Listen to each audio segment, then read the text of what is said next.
रोजगार मेले के अंतर्गत प्रधानमंत्री नरेंद्र मोदी ने सोमवार को 1 लाख युवाओं को सरकारी नौकरी के नियुक्ति पत्र बांटे हैं। आम चुनाव से पहले ये आखिरी रोजगार मेला था। इसके साथ ही प्रधानमंत्री ने वीडियो कॉन्फ्रेंसिंग के माध्यम से दिल्ली में कर्मयोगी भवन की आधारशिला भी रखी।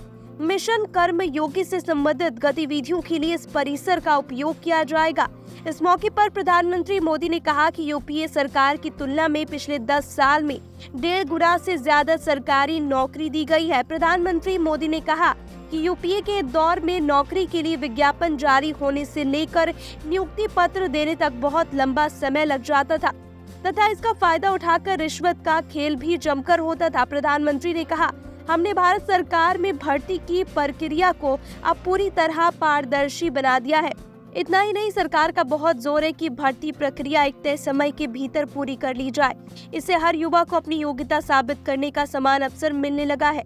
उन्होंने कहा, आज प्रत्येक युवा का मानना है कि वे कड़ी मेहनत और कौशल की बदौलत नौकरी हासिल कर सकते हैं। वर्तमान सरकार ने पिछले 10 वर्षों में पिछली सरकारों की तुलना में 1.5 गुना अधिक युवाओं को नौकरी दी।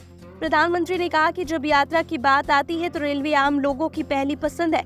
मोदी ने इस तथ्य की ओर ध्यान आकर्षित किया कि भारत में रेलवे बड़े पैमाने पर बदलाव के दौर से गुजर रही है और अगले दशक में इस क्षेत्र की पूरी तरह कायाकल्प होगा। उन्होंने कहा कि 2014 से पहले रेलवे पर ज्यादा ध्यान नहीं दिया गया था, जबकि आज रेल लाइनों का विद्युतीकरण और दोहरीकरण बढ़ा है और साथ ही नई ट्रेनों को हरी झंडी दिखाने और यात्रियों के लिए सुविधाओं में भी वृद्धि हुई है।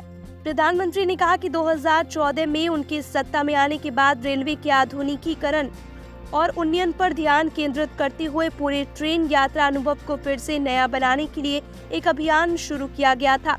उन्होंने बताया कि इस वर्ष के बजट के तहत वंदे भारत एक्सप्रेस जैसी 40,000 आधुनिक बोगियां तैयार कर उन्हें सामान्य ट्रेनों में जोड़ा जाएगा, जिससे यात्रियों के लिए सुविधा और सहूलियत बढ़ेगी।